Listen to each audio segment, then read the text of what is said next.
Welcome to the May regular meeting of the Calgary Police Commission. I call this meeting to order and ask that everyone ensure your microphones are muted until you need to speak. My name is Amtul Siddiqui and I'm the chair of the commission. I'm joined today by Commissioners Kelly Ogle, Sean Cornett, Susan Mallon, Sheree Nyson-Jordan, Sam Hope, Ayot Adidaran, Aaron Noga, Marcia Hansen, Robert Tengay, and Councillors Jennifer Wyness and Terry Wong. Today's Calgary Police Service representatives are led by Chief Constable Katie McClellan. On her behalf, Executive Officer Smiley, would you please introduce those you expect to speak during today's meeting? Great. Thank you for the introduction, Chair. Chair, Commission members, and staff, thank you for hosting us this afternoon. On behalf of the Calgary Police Service, the executive team introductions are as follows. To my left, Chief People Officer Kim Armstrong, Bureau of People and Organizational Development. We have Senior Financial Officer Sabina Lokant from the Finance Division. We have Chief Katie McClellan. We have Deputy Chief Asif Rashid from the Bureau of Investigative Support. The Deputy Chief Cliff O'Brien from the Bureau of Community Policing. Deputy Chief Corey Daly from the Bureau of Service and Community Support.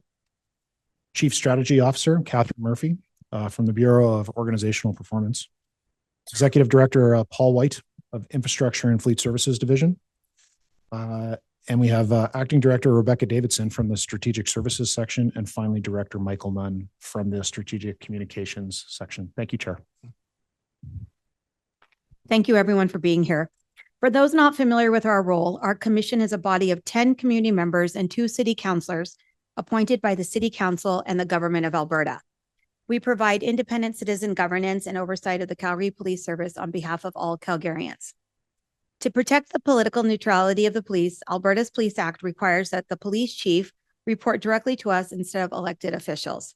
We provide direction to the police through the chief, police policies, monitoring the police complaint process, and approval of how the police budget is spent. Today is one of 8 regular meetings we have each year to openly discuss police governance and oversight matters with the service's leadership and to hear from the public. We also have several private monthly committee meetings where commissioners work more directly with the service on various matters that cannot be discussed publicly. Our commission is meeting today on the ancestral and traditional territory of the Blackfoot Confederacy, made of the Siksika, Kainai, and Piikani First Nations. It's also home to the Tsuut'ina First Nation and the I'arhe Nakota people of the Bearspaw, Chiniki, and Goodstoney First Nations. These are the people who made a treaty with the Crown, forming Treaty 7 territory. Calgary is also homeland to the Otipemisiwak Métis government of the Métis Nation within Alberta. Our commission is committed to doing our part to support reconciliation with all Indigenous people, condemns racism and prejudice in all forms, and is committed to being anti-racist. As we start our meeting, allow me to provide a brief overview of the format for those of you joining us for the first time. The public session of this meeting is being live streamed and a recording will be posted online so we can make it available to those unable to attend. There will be several presentations from the Calgary Police Service, commission members, and commission staff. Commissioners will have a chance to ask questions or make comments after each one. Once we have completed the presentations, we will move to the public participation portion of the meeting. Those who are registered to speak will then be called on by name and will have a chance to either ask a question or make a presentation for our consideration. Following the public participation, we will close the public meeting with the chief and I taking questions from the media. Everyone is welcome to observe the media availability, but only media professionals can participate. To start our meeting, I will ask for the agenda to be approved. Does any member of the commission wish to request an amendment to the agenda? Hearing no requests, can I please get a motion to approve the agenda as presented? Commissioner Ogle and Commissioner Adidaran.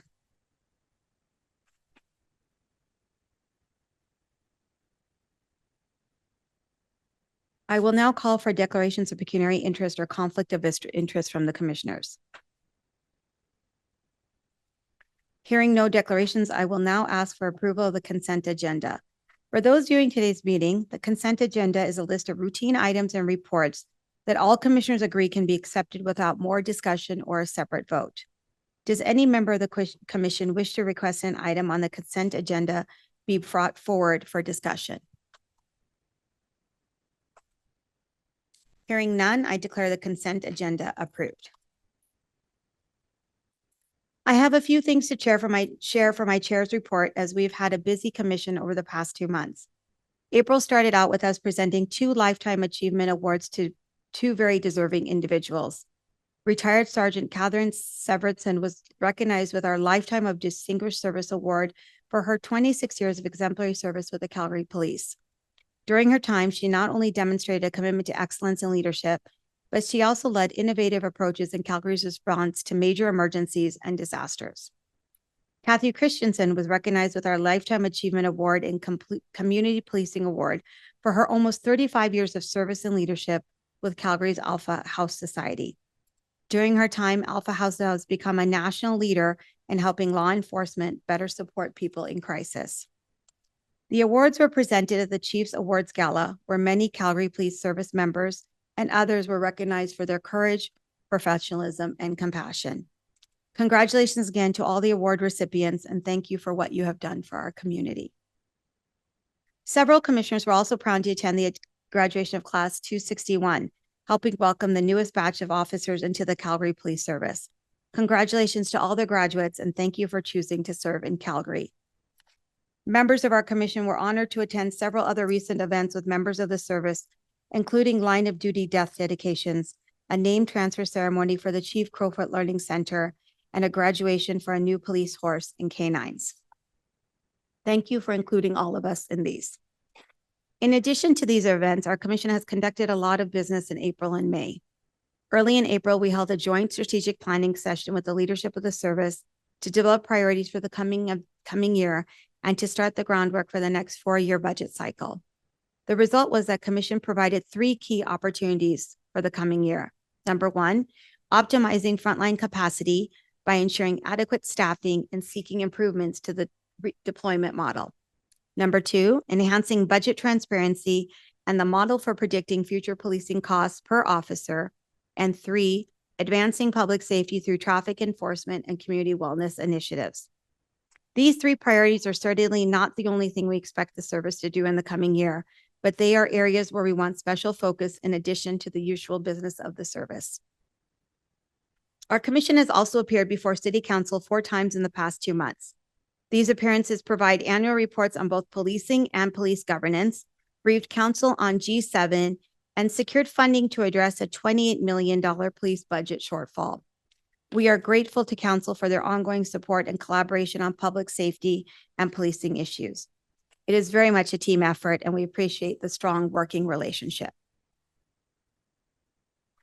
Obviously, the biggest item of note this past month was the resignation of Chief Mark Neufeld on May 2nd and the subsequent appointment of Chief Katie McCullen. Our commission would like to thank Chief Neufeld for all his contributions to policing, both in Calgary and across the province. We wish him all the best in his next chapter. We also want to thank Chief McCullen for her willingness to step into the role on short notice and lead the service through both the upcoming G7 and the implementation of our priorities for the next year. We are very excited for the experience and expertise you bring to the role and expect great things from you in the months to come. Congratulations on your appointment again, Chief McCullen.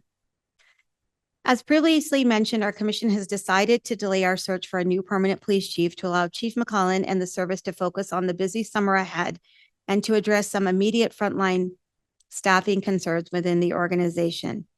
While the timing and process for this search is still being discussed, we anticipate it will begin sometime later this year.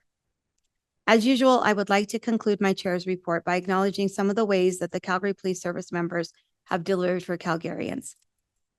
Investigators and frontline officers have continued to keep the pressure on drug traffickers in our city, recently laying 160 charges against 29 individuals through an operation targeting drug trafficking at Calgary Transit train stations and in other public spaces. A different 3-month-long investigation also resulted in the seizure of $150,000 worth of fentanyl and 5 illegal firearms. The investigation started following a tip from an Ontario police agency about a man trafficking drugs in our city. I know that these are just two examples of many when it comes to dangerous drugs and firearms being taken off our streets. Thank you to the tenacity and professionalism of officers. Thank you to everyone involved in this work. Frontline officers and investigators also quickly worked to identify and arrest two men accused of assaulting a Calgary transit bus driver. This incident was appalling, and I think Calgarians were very happy to see how quickly this case was handled. Hopefully, it sends a clear message that behavior like this is not tolerated in our community. Officers have also sent a strong message to those involved in fraud the past 2 months. Charges were laid in 3 high-profile cases, including one where a man accused of selling RV lots at a site not approved for development. People were also charged in a $30,000 dental insurance fraud and a scam where people posed as University of Calgary employees. Finally, officers from across the service worked with Alberta sheriffs to shut down a residence in Windsor Park that had become a hub for drug activity. Thanks to reports from the community, an investigation was done and 8 people were charged. Problem residences like this example cause significant harm to the communities around them. We are grateful to everyone who worked to shut this one down. And lastly, I personally received a note from a community member telling me about officers being called to a children's soccer game at Annie Gale Elementary School after someone was hit by a soccer ball. Calls like this can pose a challenge for officers, as there can be a lot of conflict to manage with little that the police can actually do about it. The 2 officers that responded were commended for not only diffusing the situation with kindness and professionalism, but one even took the time to briefly join the children's soccer game, showing those kids that the police truly want to be part of the community. I know that there have been many other great examples of officers holding people accountable for horrible crimes and building bridges within the community. I wish that I could list them all, but I can't cover everything. On behalf of our commission, thank you to all the members of the Calgary Police Service for your incredible work to deliver on the priorities of Calgarians in April and May. With that, I close my chair's report. Can I please get a motion to accept this report for information? Commissioner Nyson-Jordan and Commissioner Mallon. All those in favor? Thank you. We will now move on to the presentations from the Calgary Police Service, starting with a presentation on race-based data in 2024. Please go ahead with your presentation. Thanks very much, Chair, and thank you for those opening remarks and very kind words about all of the work our members are doing 24/7 to keep the city safe. So good afternoon, Chair, Commissioners, and members of the public joining us online. It's an honor to be here today in my new role as Chief of Police. I want to begin by sincerely thanking the full Commission for placing your trust and confidence in me to lead this incredible organization. Your support means a great deal, and I am committed to upholding the values and responsibilities that come with this role. I am proud to lead an exceptional team, and I want to take a moment to recognize that leadership groups sitting here tonight that will help guide us forward. I'm pleased to welcome 2 new Deputy Chiefs, Asif Rashid and Deputy Chief Cliff O'Brien, as well as our new Chief Strategy Officer and General Counsel, Catherine Murphy. Alongside them, I want to acknowledge the continued dedication of our existing Deputy Chief Corey Daly and our Chief People Officer, Kim Armstrong, and Senior Finance Officer, Sabina Lokan. I also want to thank all of the union and association leaders for their support, specifically Presidents Francois and Johnny Orr over these last couple of weeks. Working together, this team brings a wealth of experience, insight, and integrity to our organization. I have immense pride and confidence in the team I lead, and that includes every member of our service, both sworn and civilian. We are united by a common goal, working together for a safer Calgary. That mission is at the heart of everything that we do. We know there are challenges ahead, including the upcoming G7, but I believe in the strength of this organization. We are resilient, we are capable, and we are ready to meet those challenges head on. Together, we will position ourselves for both short and long-term success. Thank you. I'll now hand it over to Chief Strategy Officer and General Counsel Catherine Murphy and her team to talk about race-based data. Thank you, Chief. I'm going to turn the presentation over to Rebecca Davidson, who's the manager of our Corporate Data and Analytics Unit. She'll provide an overview of the report's findings, and I'll give some remarks at the end, serving as CPS's response to what we're seeing in the report. Thank you very much. I'm just waiting for the presentation to come up. Excellent. And is it, there we go. And I just want to check the present. There we go. Well, good afternoon. The CPS committed to collecting, analyzing, and sharing race data in 2020. As there was no existing framework, it took some time for us to reach this commitment. We released the first reports last September. Today, I will be presenting the findings from the 2024 CPS race data analysis, and my colleague, Alex Herc, will be presenting the information on the CPS race data analysis of the use of force subjects.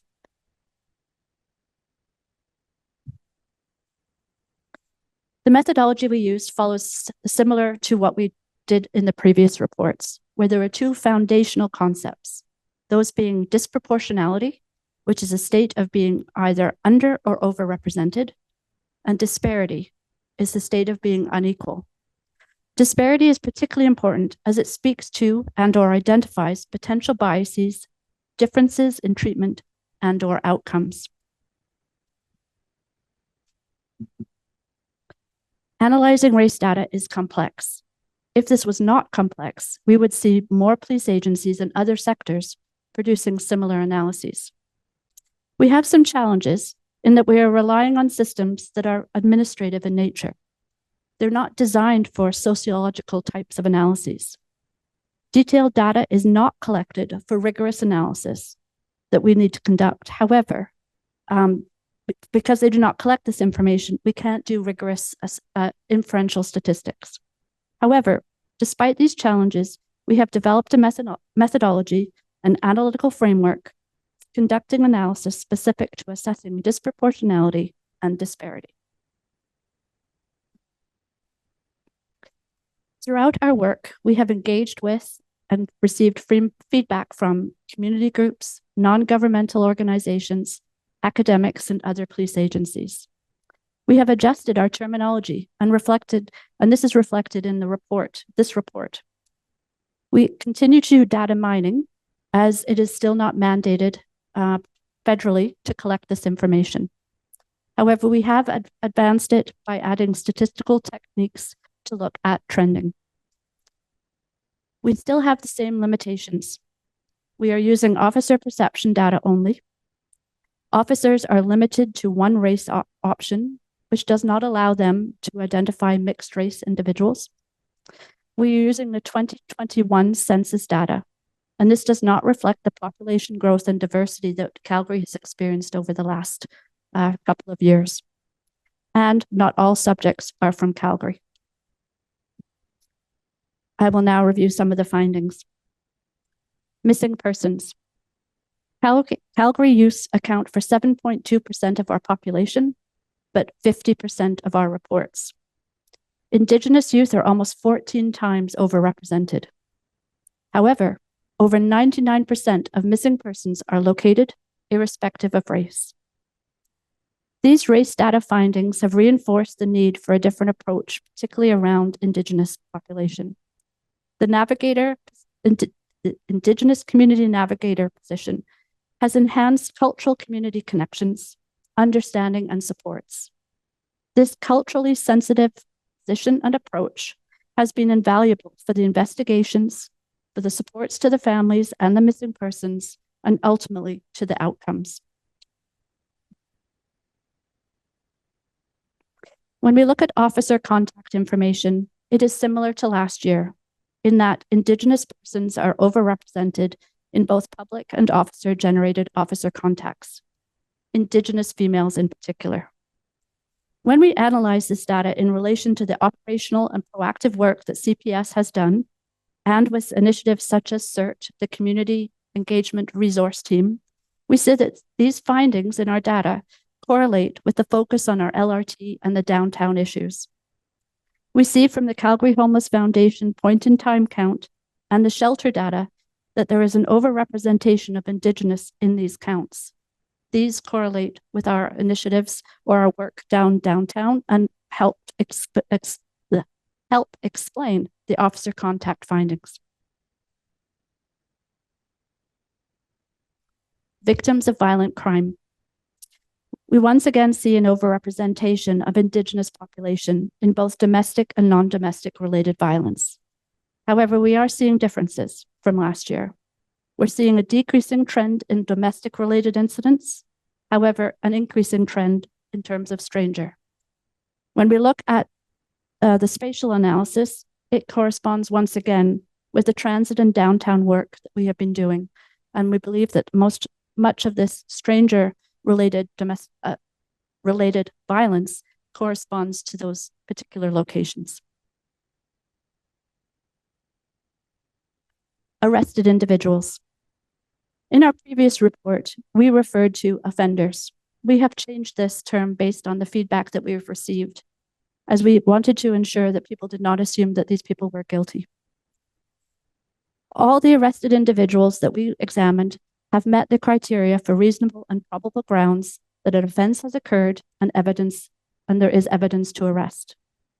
Over a third of the people in this sample have previous arrests.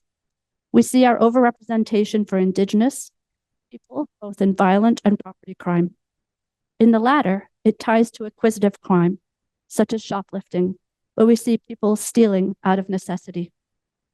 Black persons are overrepresented in violent crimes. To assess disparity, we examined whether or not arrested person was either field released or went to arrest processing. In consideration to field release, officers must assess RICE's criteria.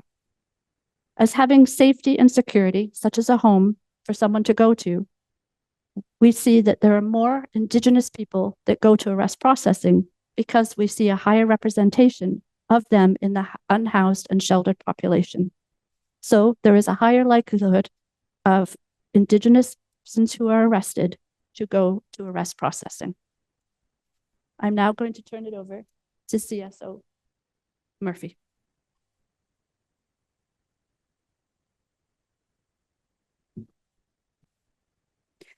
Thank you, Rebecca. I'll take this opportunity to speak a bit on behalf of the organization in terms of the next steps and our response to this report. I want to thank Rebecca and her team for their field leading work in the creation of this second annual race data report. Unfortunately, we do not see this type of work across the country, and we should. I hope we do in the future so that we can begin to benchmark against our peers in public safety. That said, what this report is telling us does not surprise our organization or our community. We've long known that some are overrepresented in their interactions with police, particularly Indigenous people across almost all data points that we measured. Many of the reasons why people interact with police are not within police's control, and they're driven by broader and very complex social issues. Other things, though, we do control, and we also have significant influence as the police service in this city, which we have to use responsibly and constructively. At CPS, we're prioritizing addressing the things we can control and influencing the broader system for positive change. Although this data is not a surprise, it certainly drives transparency, it validates the experience of many, and it serves to hold us accountable as a police service. We're using this report in several ways. The first and a foundational way, of course, is to increase education awareness and increase our own alertness to biases that are present in our system. We will be taking meaningful steps to ensure our membership understands this report and gives thought to how it influences all of our individual roles in our teams. We have a number of strategies that are active and in development, including our overarching annual policing plan, as well as our anti-racism strategies and our culture, inclusion, and community strategies. We will be ensuring that this report is a key data input to those strategies and that those strategies are aligned. We need to be rowing in the same direction and focusing on where we can provide the most value. We will use the report to support continued dialogue with community and with our membership, including our advisory boards. Their advice has already substantially shaped the way this information is communicated and understood, and that work is far from finished. We will continue to use the report to inform targeted initiatives designed to reduce inequity. Rebecca mentioned some of those initiatives, including the Indigenous Community Navigator.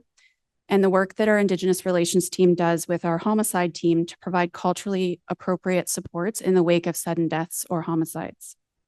These initiatives have direct links to anti-racism and also to supporting funding initiatives like the Community Safety Investment Framework. We also continue to learn significantly from initiatives like the Community Engagement Response Teams funded by the Government of Alberta. Finally, we remain committed to excellence in our analysis, including doing deeper dives to understand better why disparities that we are seeing exist. And you see additional context in the second version of the report where we asked ourselves, what's going on and why are we seeing a change in the trend? We also will continue to work with the Canadian Association of Chiefs of Police and with Statistics Canada towards a broader national approach. I'll close by underscoring how seriously we take this report and we take this work. I'm a firm believer that no one should ask a question they're not prepared to hear the answer to. We are listening deeply to the information that is in this report, and we are working towards answers. While big changes don't happen overnight, they do happen with consistent commitment and investment. We are a willing partner in doing our part in making that change. So with that, we will take questions. Thank you both for that presentation. I'll go to commissioners now for any questions or comments.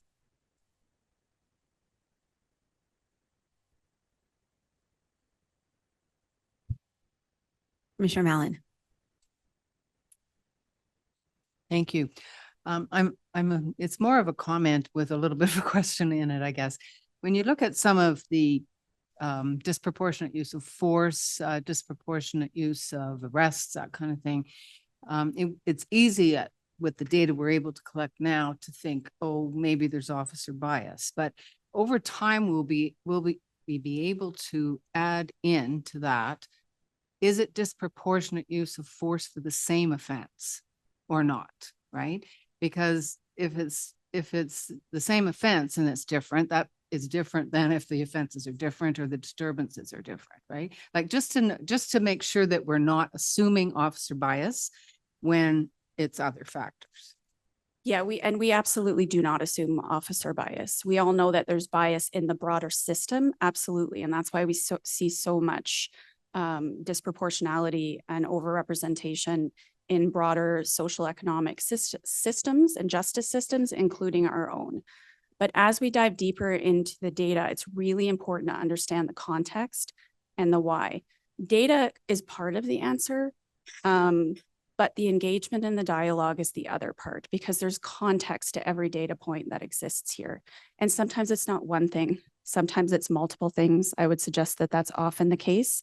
And you can see in this report, and we'll get into a bit to use of force a little bit more in the next report, but you can see in this report that we've started to do some of that why in relation to when we start to see the trend shift or a concerning trend, we're overlaying it against crime rates, against our operational initiatives, and against things that may have changed in our environment to help us understand what might be the driver of those concerning trends. Commissioner Ogle. Thanks, Rebecca. This is great information. Really, thank you. There's a lot of work here, but I do have a couple of sort of building on Commissioner Mallon.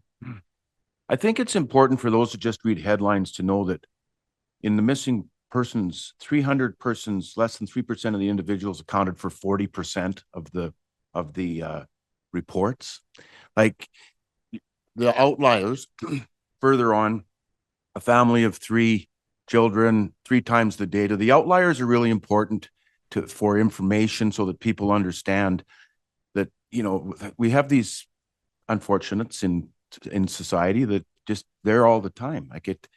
And I don't know that that's clear in your presentation. Those that take the time to read all the data would know that. The other thing is I don't see that same rigor in the victims of violent crime, et cetera, the second part of the presentation, where your repeat offenders again they're not just an outlier, but they're responsible for so many incidents. And I think it's important that people know that. It's more of a comment than than a question.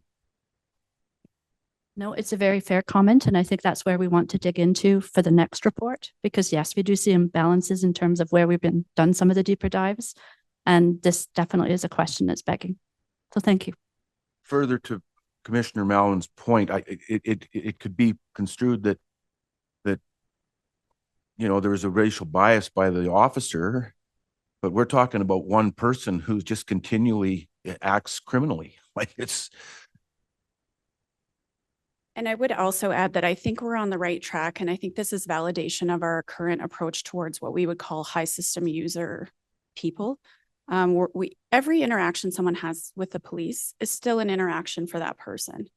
It still has an impact on them, on any victim of crime, and on our organization and on the resources that we dedicate to public safety. So we know we're on the right track in taking an approach, including through the CERT teams, but not limited, into identifying who our high system users are and looking at more comprehensive supports to divert them away from those continued interactions with police.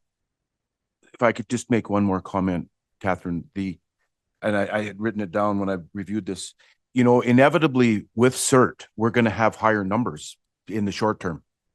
But in the long term, the more CERT we have, the more better we're going to get at being able to facilitate helping folks that are in that situation. That's very true. And it takes time for the benefits of these initiatives to work their way into the data. So it takes time. CERT's relatively new, but you can see it already in that the proportion of officer contacts in the downtown area is swinging more towards officer generated calls for service as opposed to public generated calls for service.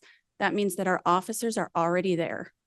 They're the ones responding proactively as opposing to the public needing to call for help, for assistance. So you can see it not only in this report, but in multiple other reports that we have reported on. So it's starting to work, but that does mean that you may see some increased disproportionality in relation to some of these initiatives because we are working more specifically with certain areas of the city and certain types of populations.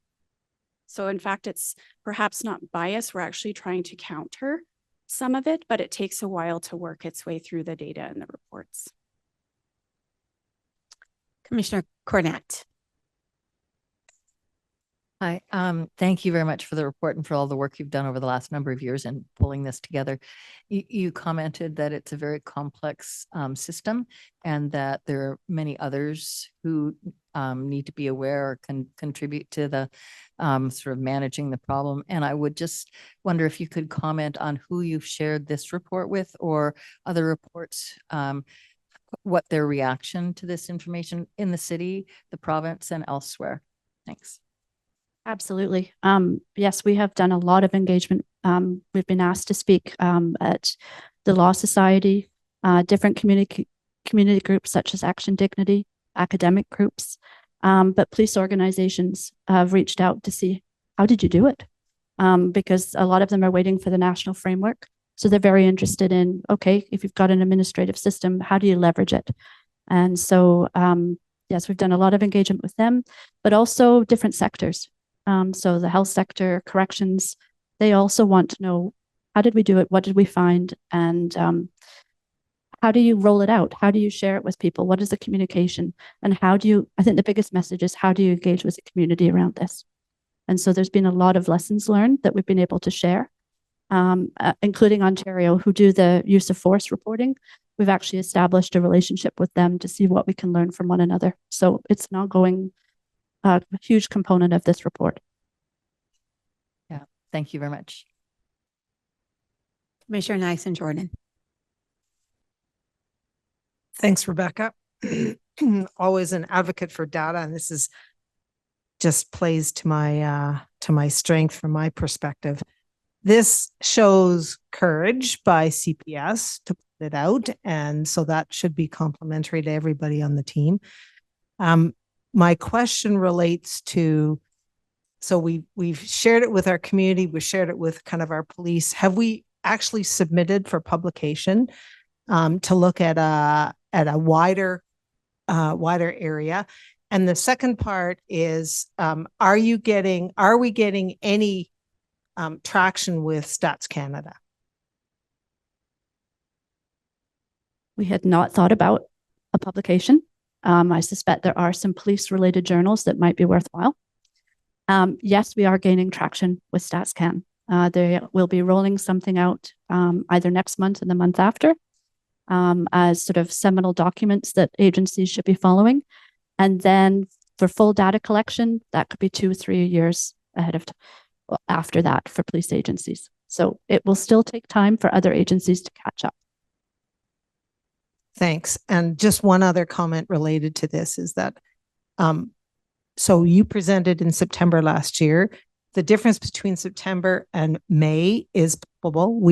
I definitely see a difference, and some really good thought has gone into this. And I look forward to next year's with even more analytic component and responses. I like the responses. I think that actually shows that we're not just collecting data, we're actually doing something with it. So thank you for that. Thank you very much for the comments. I mean, it's a reflection of the great work of the analytical areas, but also in concert with the sworn component to provide more context. So thank you. I'm not seeing any other questions or comments, so thank you again to the, I'm sorry. Councillor Wyness, my apologies. Thanks. I'm just kind of curious, because you're kind of presenting it sort of, this is the victim, but and their race, but how do we get the balance of the victim and the offender so that we can break a holistic cycle and make sure everyone in the equation gets supports and going forward as we take on evaluating data? Great question. The way our data is structured, we'd be able to explore that option through the domestics because we can see the relationship. Often, I mean, they're strangers, so we wouldn't know what that relationship was. But it's something that we have thought about exploring with the information that we have. Great. And then for some of your missing persons, one of them was the women were out of country. So how do we make sure we're showing the impacts of, because you have like a 99.9% find rate, but some of the time increase was a result of people who left Canada. Is there a way to sort of break out the data to show that? And when they were out of Canada, was it voluntary or not?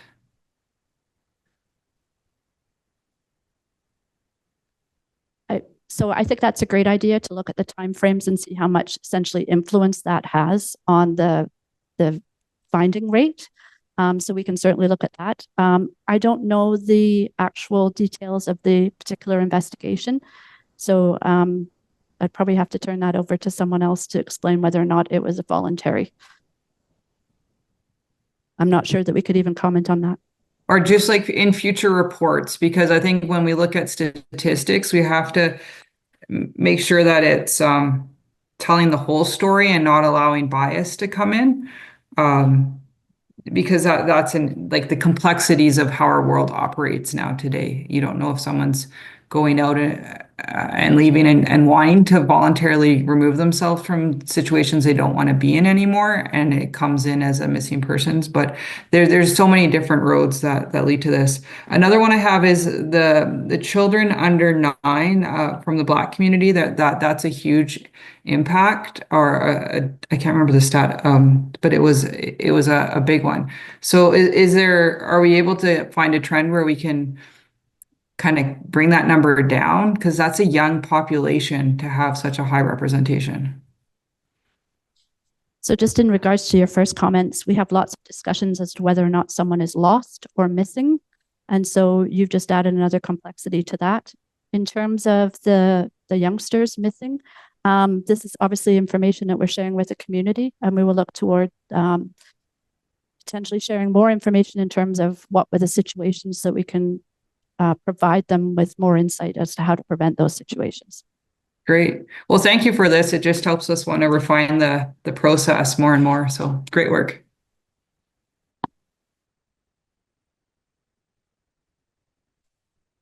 Thank you both for your presentation. Okay, we're going to move right into the de-escalation and use of force item. I'm going to turn it to Alex Herc, strategic analyst, and again, Rebecca, to provide an overview of the report, and then I'll be back up here with a response.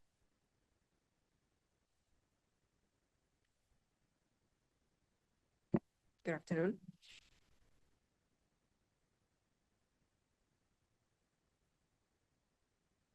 I would like to start this 2024 presentation of the the 2024 annual report presentation on the escalation and use of force by a quick introduction as to what the escalation and use of force reporting actually is. I know some of the commissioners are new and I'm not quite sure who is listening in online, sorry. The de-escalation use of force reporting is based on what we refer to at CPS as SBOR reports, which is an acronym that stands for Subject Behavior Officer Response. It's a special form, basically, that any officer using force reportable per our policy needs to fill out by the end of their shift. And this form tracks information that is otherwise not possible to track through our general records management system or in another way. So we have a separate form of reports for specifically this. Our policy requires officers to report all use of force incidents. And our annual service reporting is also, sorry, the presentation is not advancing. Our annual service reporting is also used by the Alberta provincial bodies because we are obliged to report certain use of force per provincial standards. The annual report, just as much as the semi-annual report, is a summary of all force by all officers, and it also includes comparison to 5 historical years. All of the reports and mostly all of the force used are reviewed on an individual basis. They're assessed and they're analyzed to inform training, our direction and strategy. The reporting and data quality have improved substantially since 2018 when we actually started using a different system of tracking these reports, which allows for better analysis that then informs a more reliable trending. It's easier to assess the incidents, and we also are able to achieve better organizational learning. The timelines have shortened substantially. However, that is still a little bit of a work in progress. We are, still not, we can't expect all the reports to be reviewed on January 1st for the previous year because some of the events occur at the end of the year. So there's always a little bit of a time lag.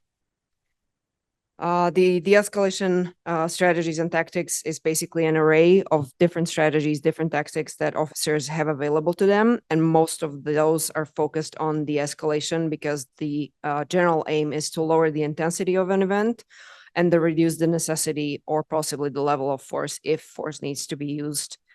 Some encounters, however, do still resort to officers using force. This is usually dynamic, volatile, emotionally charged situations. Our officers are trained and they're required to continuously assess the situational risks, and they can only they can only apply approved procedures and tactics. They basically need to follow policy and training. The ultimate goal is voluntary compliance.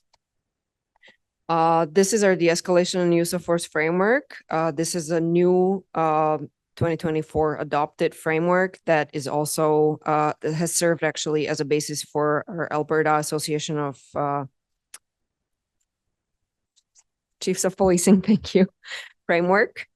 The emphasis is on de-escalation at every level. It's also aimed at ensuring that every use of force is based on the officer's lawful placement and following the principles of necessity, reasonableness, and proportionality, where we also added the important piece of subject aftercare and duty to intervene, and also continuous evaluation and reporting.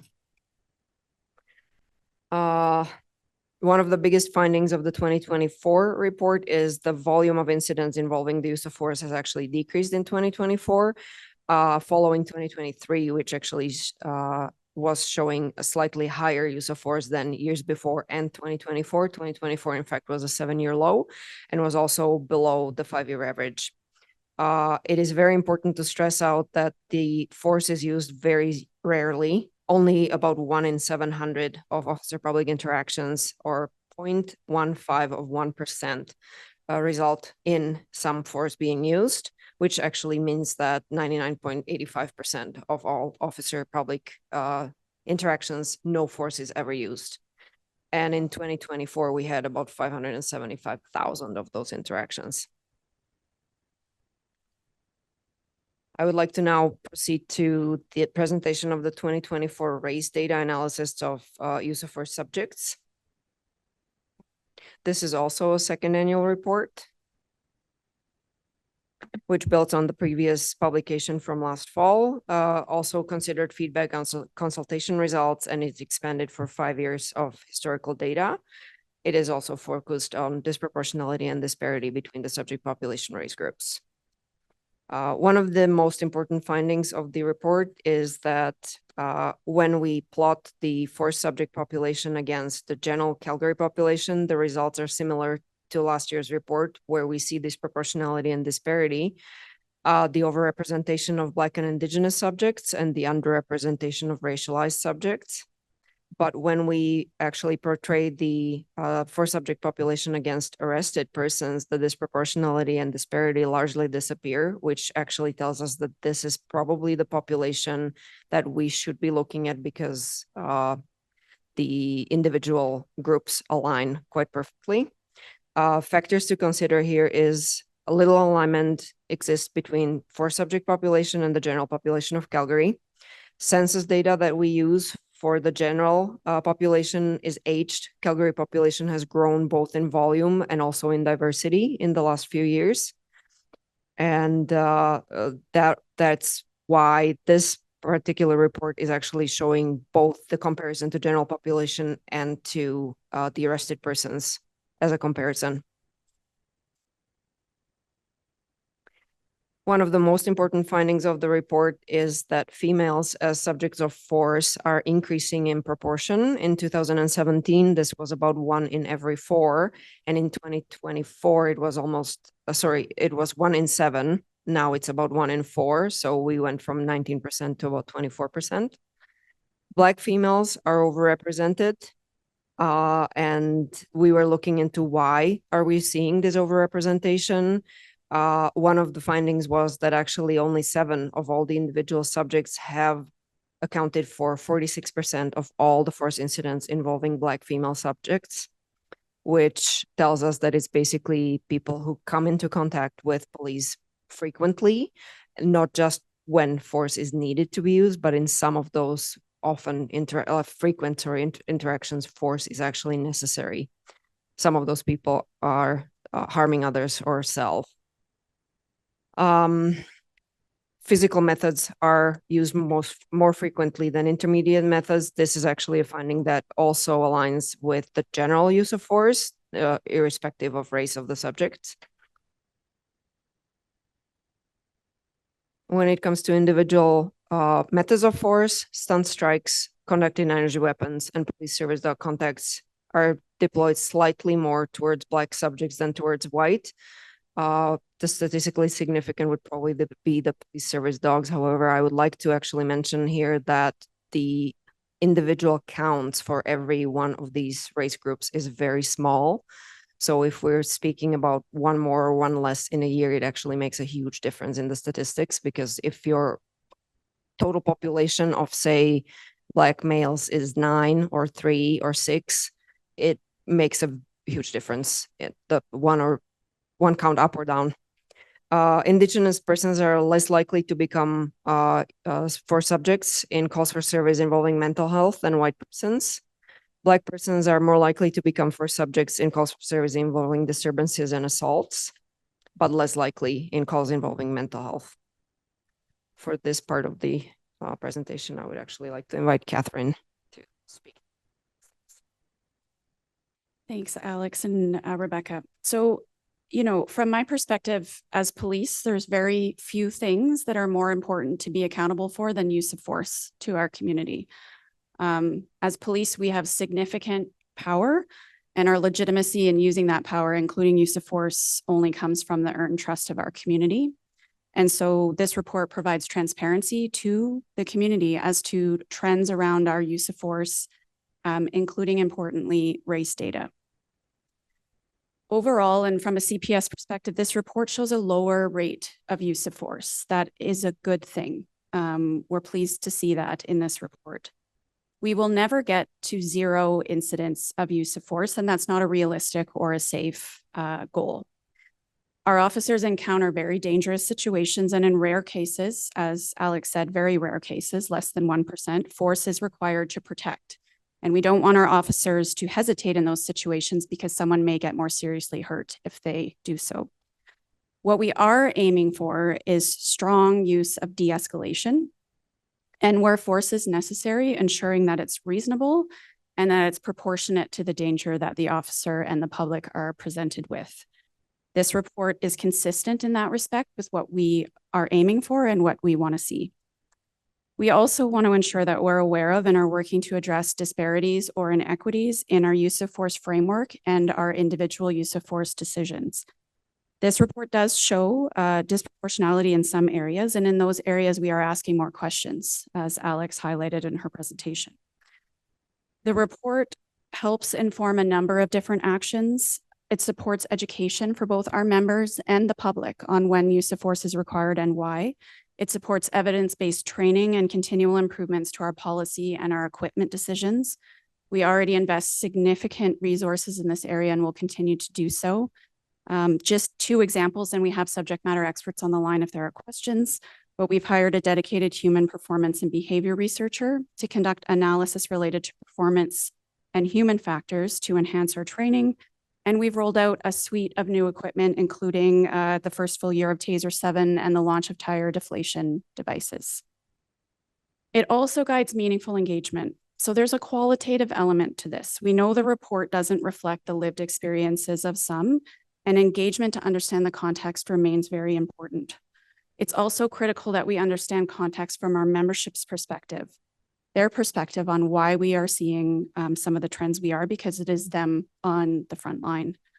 This is a relatively small, in fact, a very small data set in the scheme of things. So broad sweeping conclusions are hard, and we need the context. So when we combine the data with the dialogue, we get a much fuller picture and a better understanding. So that work will continue. And finally, it can drive targeted individual level interventions when we see, for example, we go into the data and we see a specific individual that's driving the data. We need to do something about that and look at whether that person is being provided with sufficient support so that we can reduce some of those interactions. And finally, we're committed to continuous improvement.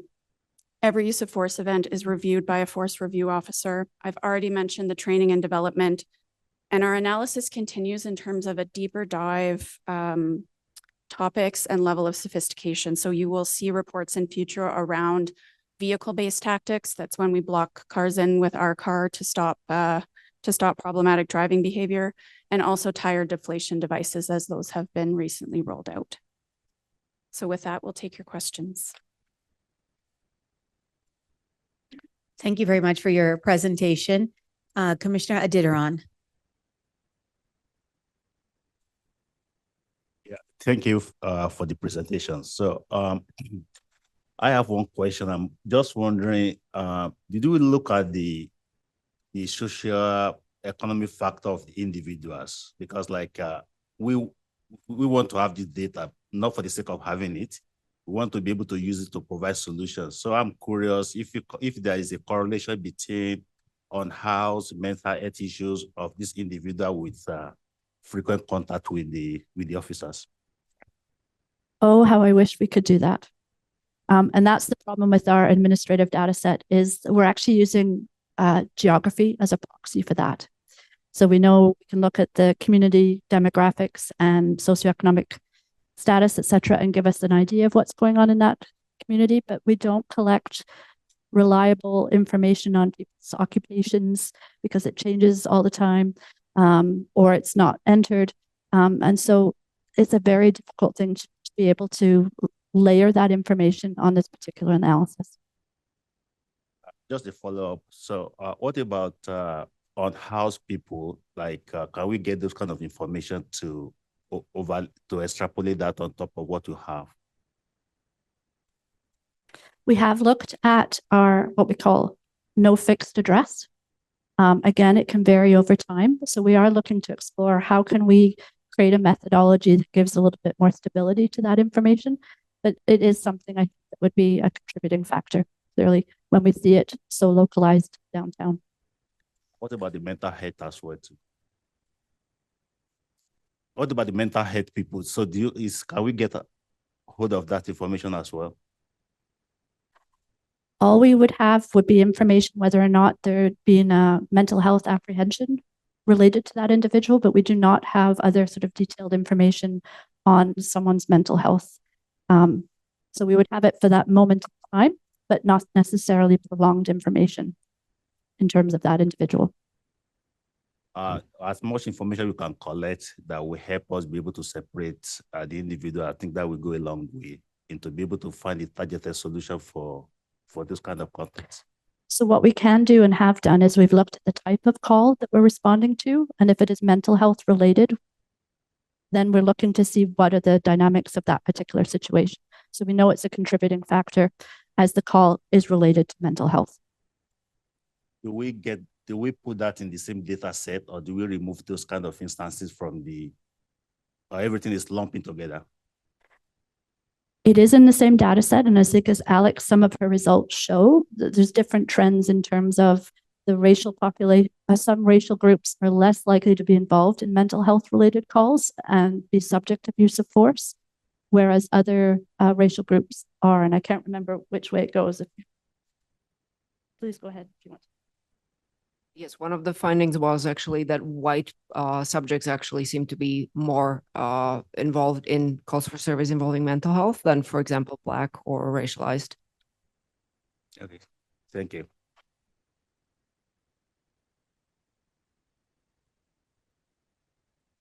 Commissioner Hope, please.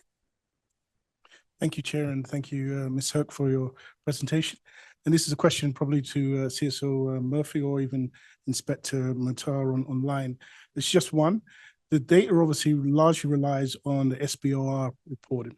And certainly for those members of the community who might be watching, what assurances or guarantees can be given that in each of those kind of interactions where force is needed, it is accurately being reported and so supports the data being presented? I will turn that one over to Inspector Murtaugh. Thanks, Commissioner Hope. The two layers are that by policy, the sergeant has to review the use of force, the body-worn camera for the officer, and review the report and approve the report. The next layer then, it goes to the force review officer that reviews the SBOR report and reviews the report as well. So just so I'm digging deeper, how do we guarantee that every incident is reported? Because obviously, largely the sergeant will review only on what's reported by an officer that may have resulted in an arrest, etc. So just again, just looking for that, not necessarily a guarantee, but an assurance that we're accurately correcting the data as much as possible. I can try to tackle that one maybe from a professional standards perspective. So we generally see really high rates of compliance with SBOR reporting. And every time we get a complaint regarding use of force, one of the very first things we do is find the SBOR. If it's not there, we have a problem. And that would be a charge of insubordination to our use of force policy. But as I said, typically speaking, we do not see a high rate. We see really good compliance to the SBOR. It's in our officers' interest to document their use of force. Their body-worn cameras are another really important tool because if there's no SBOR, chances are there's body-worn camera. So we have multiple layers of accountability and ways to review incidents as they happen. Thanks so much. Back to you, Chair. Thank you. Commissioner Ogle and then Commissioner Wyness. CSO Murphy, being a lawyer, of course, you won't draw a conclusion. I will, though. I'd like to commend the services, men and women. It's a rounding error. The use of force is a rounding error. It's there, so, I think we apply a lot of resources to this, and I think that's okay. That's fine. But like of those 7 persons that accounted for 46% of incidents between 2019 and 2024, I'd like to know where they are. Are they in jail? Because they should be. Okay, it's more of a rant, but I do have a question. What the hell is an unwanted guest? Please define that for me. I will turn that over perhaps to Deputy O'Brien to define, or Rebecca. It's a bit of an antiquated term, but I want to say I agree with you that it's a very low instance, and that's why the transparency is so important. there's a lot of misinformation around use of force and misunderstanding around use of force. And every once in a while, we have an incident, and it may be one in 500,000 interactions, but it's one that matters so much to the community, and the community deserves transparency and accountability on what happened. So they need to see it on individual events, and they need to see it systematically and annually, as in this report. So Cliff, unwanted guest.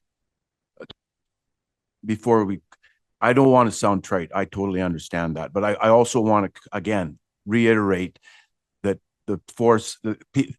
our men and women on the line are very patient to the point of having to do something, or are in a context where they have to do something. So I just want, again, finally, Catherine, again, it's my bugbear all the time. Like 7-year low on incidents when the population has grown by 200,000 or 300,000 people. The number's the same, lower, with a population that's 30% higher. So again, the information is important we know the numerator, the denominator is a lot different. Absolutely. And as I mentioned when we started, we are pleased with the trending in this report. It's going in the right direction, and it's right where we want it to be in terms of the overall. And then there's lots more layered in here around different trends that we're looking at. So Vice Chair, I got to tell you, yesterday, I saw a bulletin for somebody that's wanted. And I opened it up, and it is somebody that has been arrested.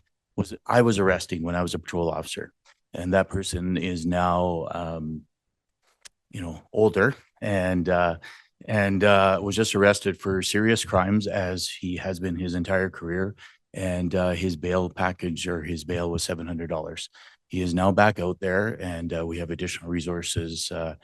Anyway, I'll stop there. So your point is I think it's the same frustration that many of our officers have as well. And as far as an unwanted guest, it's our coding for essentially somebody that is in a place where they're not welcome. So it could very well be, it may not be a guest. It could be somebody that wandered into a place, but often it's, we often see it as unhoused, but it's not necessarily. It could be somebody in a restaurant, there's some interaction, they're being asked to leave and they're not leaving. So that's an unwanted guest.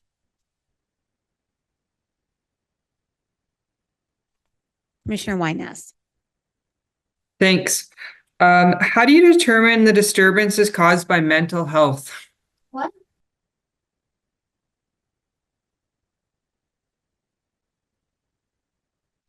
So there would be a number of ways we could look at that in terms of what were some of the outcomes.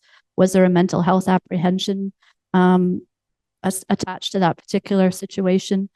We would read through the report to see if there's activities or actions that would suggest there may be something else going on, but we're able to sort of correlate the information with other reports that may come in that provide a little bit more context to that situation.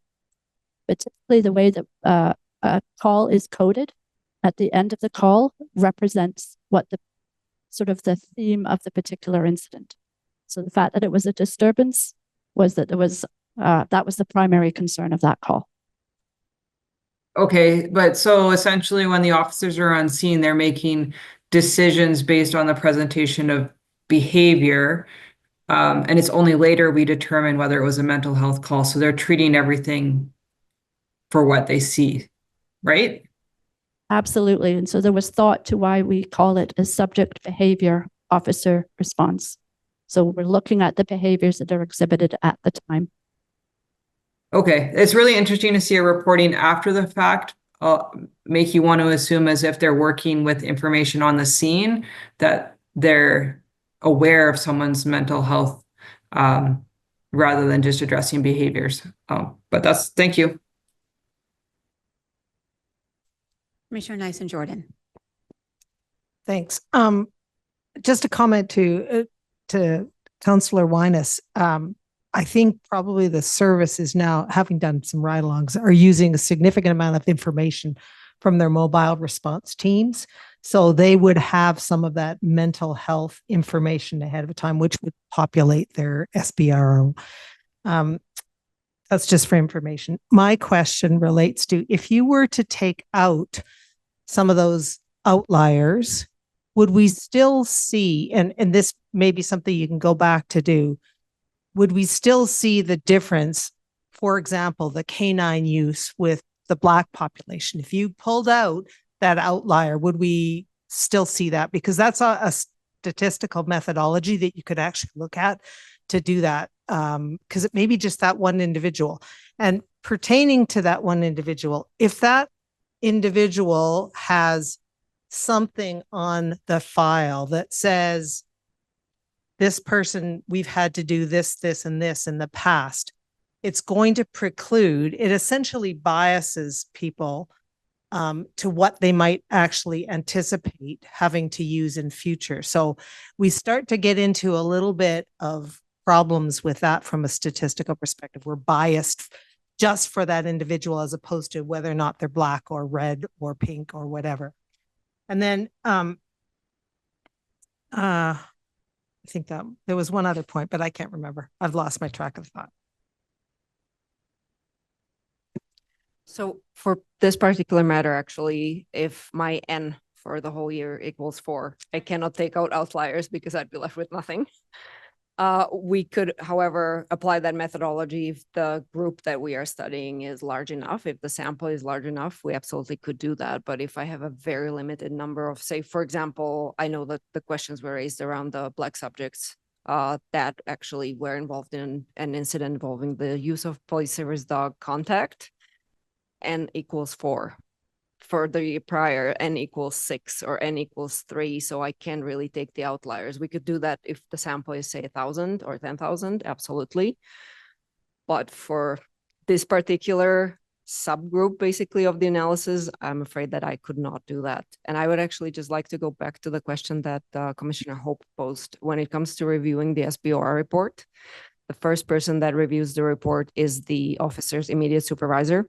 If they are satisfied that it was filled out completely and accurately, then it is basically sent into the database. I'm the second layer, and I am very meticulous with, is everything checked? Is everything tracked? And then it's the force review officer who actually assesses the whole incident, takes sometimes multiple SBOR reports because there's maybe patrol unit along with tactical unit or some other unit involved. So there's quite a few layers actually of reviews done on these. Thank you. Sorry, can I just follow up? And this is a follow-up to Commissioner Ogle's comment. It's like in business. We have sentinel events. We have to be looking at sentinel events no matter what business we're in. And I would consider use of force in this circumstance as a sentinel event. Of course, from a quality assurance perspective, 0.15% is very low. It is a rounding error, but when you have sentinel events, that affects that individual to the ultimate position. So there is an importance to describing both the breadth and the specificity of the event. Just following up on the looking at the outliers, we could look at a weighted process and see whether or not that does have any influence in skewing the data. Yeah, I think there are other techniques we could examine. I had a question as well. In terms of the race-based data and some of this and the information from this report, how does this get shared back with the front line, some of the higher trends? I understand that, you know, the data set is small, but it's still a very important data set. And so how does that go back to the frontline officers to say, these are the trends that we are seeing, be aware? What's the training that happens with them? I'm going to turn it over to Inspector Murtaugh to speak about training, but in terms of sharing this particular report, as you know, and we've discussed with the commission, we're actually working on a more robust plan for doing that. So the membership sees the report, it's available, but in terms of the conversations that are more meaningful in terms of hearing from different units about, do they understand the data? What are their perspectives on why we're seeing what we're seeing? So more of a conversation and a mutual learning. My team doesn't do these reports just to sort of do them, right? So we don't just sort of post them somewhere and hope everyone understands them. And we do need to do more work on collaborating better with our membership on what we're seeing, not unlike how we're trying to collaborate with the community. Jerry, why don't you go ahead on any comments on the training piece and any lessons learned getting back to our members? Thanks, CSO. It's funny, good timing. We have a meeting later this week to discuss how we're presenting this data to the front line. So if you look at the top 5 calls for service where we're seeing use of force, what does that look like?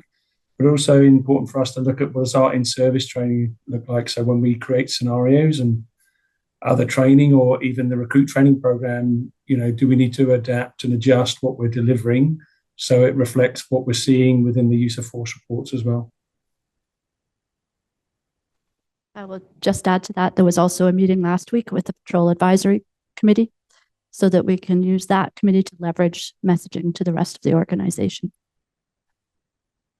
If I could just, because we were talking about those 7 females that we were dealing with, I'll just to give you a little bit of context to that. Those are 7 individuals that were bussed in from other parts of Calgary because they had no place to go, is what they said. So they came down to downtown. They were causing lots of challenges for the businesses and the residents downtown. Our patrol officers, as you can appreciate, were getting frustrated, and good on them to try to solve that problem. They reached out to our diversity unit. They reached out to our community mobilizers, and that's how we started to see a little bit of a change there. There's I'm not saying they're not still challenges, but we started to see a bit of a change there. So I appreciate that our frontline officers are looking elsewhere in the service to see where they can get help, which is what they did. Thank you for that follow-up, and thanks for the comment around the education. I think it would be really nice for us to see in the next report that you do, sort of what you've come up with, considering that you're meeting within the next week, and so an update on how that education's happening. They're doing so much important work, especially around that race-based data, and it's the first of its kind across the country. And I know that you've taken this work out to the community, but I think it would be also great for us to see what's happening with your own officers internally and how is it trickling down. Okay. Any other further comments or questions? Okay. Thank you very much for that presentation.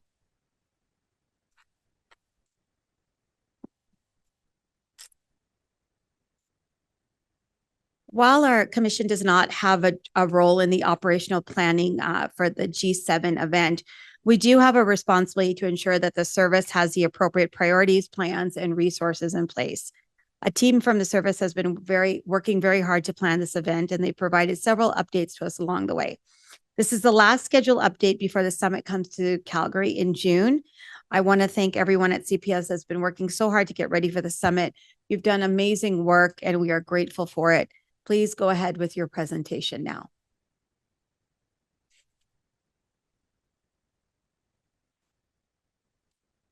Deputy O'Brien, are you going to introduce them?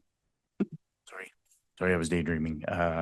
I'll introduce Acting Superintendent Sheldon Scott and Troy McLeod from the City of Calgary to do the presentation now. Thanks.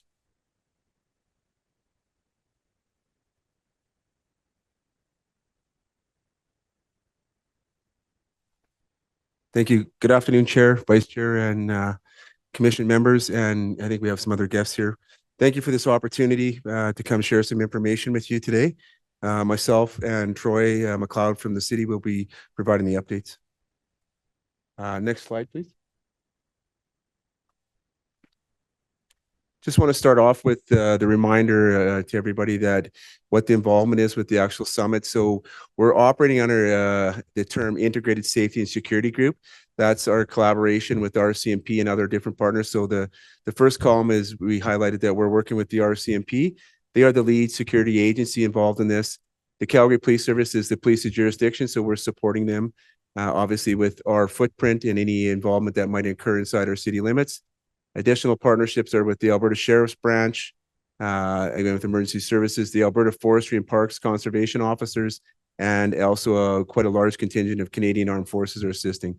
The city actual mutual aid partners that are assisting are law enforcement members that are assisting us that we brought in for mutual aid to help Calgary so we maintain our staffing levels.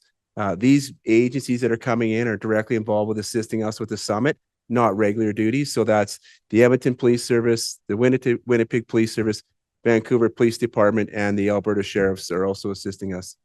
They also integral part of our city business partners that will be helping our the Calgary Emergency Management Agency will be activated, helping us Calgary 911, the Calgary Fire Department, Calgary Transit, Roads and Mobility, Calgary Parking Authority, and Calgary Community Standards and Bylaw, and also Calgary Arts and Culture.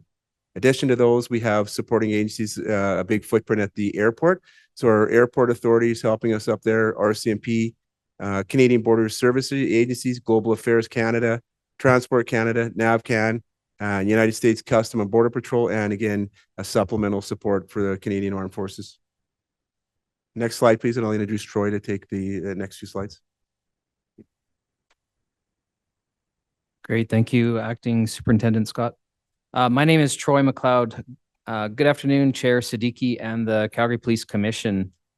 First, I would just like to take an opportunity to extend my sincerest appreciation to Chief Katie McClellan and her team, who have been so effective in preparing and planning and equipping our city and region for the upcoming G7 with the Integrated Safety and Security Group led by RCMP Chief David Hall. I've been with the City of Calgary for 30 years and believe this to be the most collaborative and most effective all-agency approach that I've seen in my career for this world-class event. I'm very confident that we're prepared and because of the great work of the Calgary Police Service and all the agencies. It's been an honor to work with your teams, Chief, with their excellent expertise, their knowledge, and their great character. It's been a pleasure. I will begin with a short overview of the summit itself, what it means for the City of Calgary, and that the City of Calgary, what they've been doing to prepare for this. We are excited that the G7 leaders are coming to our city and region. There's other major events happening in our city as well. The Global Energy Show, the Rotary Convention with over 15,000 registered delegates, and of course, the Calgary Stampede with 1.4 million people entering the gates of the Stampede, where our new home of the BMO Center is, that many will get to see. G7 is an opportunity to showcase Calgary, Kananaskis, and Banff to the world. Delegates, support teams, media, visitors staying in our city will experience a unique blend of urban sophistication and Western hospitality, offering those staying here with a memorable experience. Calgary is home to incredible talent, infrastructure, and innovation here in our city and region. We look forward to sharing our message with the world that the blue sky city is full of limitless possibilities. The Police Commission is very familiar with how the summit's organized, but just this slide shows us how it's led by the Prime Minister of Canada and supported by the Summit Management Office with Global Affairs Canada, partnerships with the province, municipalities, local stakeholders, as well as local First Nation partners. This is the 7th time the G7 Summit's been in Canada, and it's the first time it's been repeated here in this region. So it's quite an honor for Kananaskis, Banff, and Calgary to host again. What does this mean for the City of Calgary? At a glance, there'll be approximately 70 official guests, 2,000 delegates, over 1,400 journalists with many hotel spaces that are already booked up.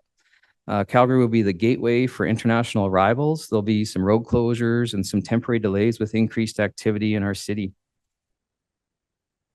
Administration has been extensively preparing for this event, and our Emergency Operations Center will be open from June 13th to 18th to support the Integrated Safety and Security Group. This ensures our city services are well coordinated during event operations and supports all summit operations across the city. The Calgary Police Service has done an exceptional job in planning and preparing for this event, and on behalf of the City of Calgary, I would like to extend our sincerest appreciation for your incredible efforts. Next, there will be some planned closures as part of the event. The airport tunnel will be closed from June 15th to 18th. Alternate routes will be McKnight Boulevard and Country Hills Boulevard. Information is available 24/7 on our traffic info page at calgary.ca. Administration has been working very closely with the Summit Management Office and the Integrated Safety and Security Group to minimize disruptions to citizens and businesses for the event, and you will hear more detail in a moment about this work. Lastly, we are ready to welcome the world and showcase our culture, our values, and our economic opportunity here in Canada, Alberta, and of course, right here in Calgary. We're making a number of necessary preparations in and throughout downtown and the airport with beautification, stunning flower displays, deep cleaning and repairs to showcase our city and be our best when visitors arrive to our city this summer. More information is available for the public at calgary.ca/G7 or call 311 regarding any services. Chair, that concludes my remarks. Thank you for welcoming city administration to your deliberations this afternoon.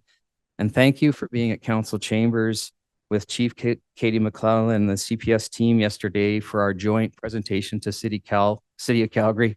It was a pleasure to have you. Thank you very much. Thank you, Mr. McLeod and Acting Superintendent Scott. And thank you for those kind words. I'll take those on behalf of the service. So thank you for saying all those things. And there's still more, isn't there? And I cut you off, right? Sorry. Nope, it's perfect. Thank you. Okay. I needed a few I'll moments. thank you again after then.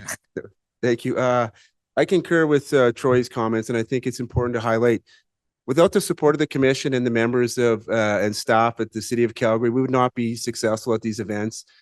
These are large scale events that really showcase the city and the province, what this city can put on safely. And it's encouraging to see that businesses want to come here, people want to come live here, and it's without your support, we wouldn't be successful. So I just wanted to thank you and our city partners for those, because it's amazing that we can provide security for these, but also see these happening in our backyards, our neighborhoods, our streets, and promote the city and the province. So thank you for that.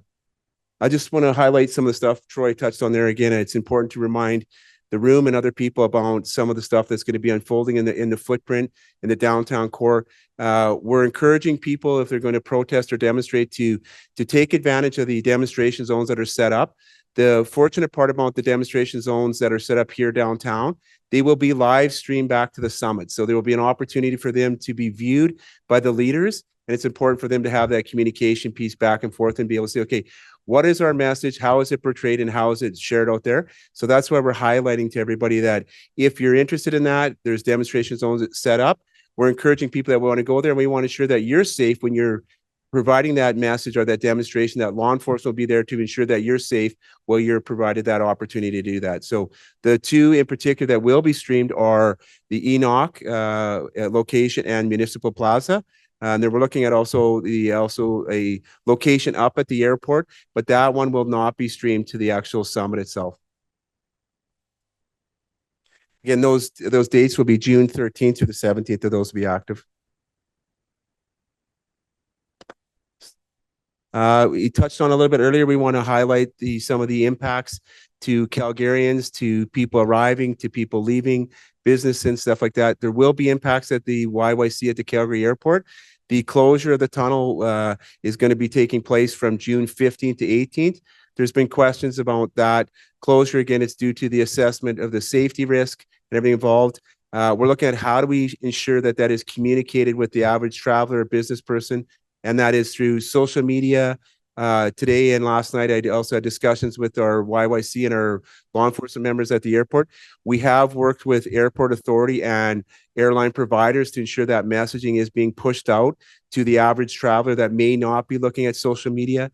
We've done billboards. So we're looking at ensuring that we can have that message sent to persons if they're going to be traveling those days and expect some delays, that you will not be able to access the tunnel. You're going to have to add a little bit of drive time for you to go around. Also, in addition to that, a very big draw with these aircrafts coming in, increase military, jet fighters, everything will be out. So it draws attention of the average person or Calgarian wants to see it. We're communicating with them. There are no stopping zones up at the airport, again, due to safety risks. So those will be advertised, they will be enforced, and we'll be reminding people that as much as you'd like to see that, there is areas that you can attend to view those, but we will not allow stopping in those areas just due to safety concerns. Another one we're highlighting and emphasizing to people is the increased risk across the world with drones or R passes. We're reminding the people that there's people that use these for entertainment value. There's very strict guidelines and prohibitions in place.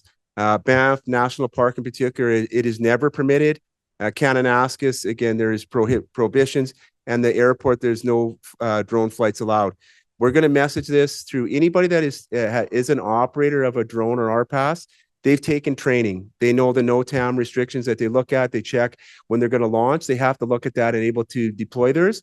So that messaging we put through NOTAMs, but with our public affairs team as well, we will message to other people, say, there will be no drones being flown at this time due to security risks. There will be enforcement, and we remind people there are fines and penalties up to $15,000 and a potential for jail time depending on the activity of the drones involved. We will be enforcing these, and we will be active, and we will be notified when drones are active. If you're looking at for the average person, if you see a drone, there will be law enforcement that are flying drones. We will have ours up. We will have other law enforcement do them. Those are police tactics and measures just to make sure that we're monitoring events and making sure everything is secure. At any time, if anybody's concerned, if it's in Calgary, you call our complaint line of the 403-266-1234, and we will share what you can report in Banff or Kananaskis, but that message will be communicated to people. But again, lots of restrictions and prohibitions in place. Want to emphasize what our community engagement teams have done. We've had 4 information sessions already to date with various in community and businesses to make sure that we're sharing that and make sure our message is done. We had early stuff in February done, and there is a technical media brief happening in June. We're also encouraging people to look at the communication challenge that we usually have, or channel, sorry, that we have with the calgarypolice.ca/protesting. If you're a protester and you're looking at going out and saying, what is it that I'm allowed to do and be lawful? We'll say, okay, follow that, calgarypolice.ca/protesting, and then our other calgary.ca/G7, and we'll share the other sites. If anybody is looking for information, we're asking them to go to our @Calgary Police and Facebook pages to check our updates. We'll continue to update those prior to the summit, during the summit, and after the event to make sure that people have ample information provided to them. Again, I want to highlight the part about lots of questions around budget, very, very large scale event. The Calgary Police Service is in an agreement with Public Safety Canada and endorsing and supporting the RCMP in the event. This is a major international event security costing framework that we're following. It's different from the RCMP. The Calgary Police Service is in agreement with Public Safety Canada and looking at how do we have cost recovery for our expenses associated to this. That will be made publicly after the G7 summit, and that will be made public by Public Safety Canada, not the Calgary Police Service. We're not anticipating this to affect our Calgary Police Service budget. Through thorough planning, we've looked at adequate staffing. I mentioned earlier about the resources we will bring in to ensure that we police summit activities, but also to maintain normal police operations in call response and proactive policing for the citizens of Calgary. So very different staffing models to make sure that we have not had any effect on the resources we need to provide to police the citizens of Calgary.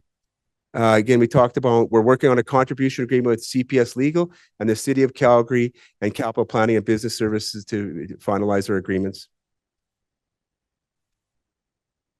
The one thing I'll highlight with the contribution agreement that we will be sharing with Commission later, there is a lot of legacy pieces or items that the Calgary Police Service will be looking at incurring after that really will be legacy or move the organization forward with cost reduction in purchasing those, whether it's vehicles, office furniture and stuff like that. So we will highlight that to the Commission at a later date and really give you a detailed list as to what is it that this event supported the police service, but really helped us save budget items in the future and cost reduction for other stuff we might purchase in years to come. If there's any questions, we just put up the contact page stuff there for information for our websites, G7 inquiries and G7 media inquiries as well. Thank you for your time. Wonderful. Thank you both again for your presentation. And again, thank you for your presentation at council yesterday, as well as all the community presentations that have been going on throughout the city. I think it's important to share this information with Calgarians as this event starts in about 2 weeks. I'll go to my colleagues, Commissioner Hope. Thank you very much, Mr. McLeod and Acting Superintendent Sheldon. I really appreciate that presentation. I only have one question. It's sort of broken in 2 parts.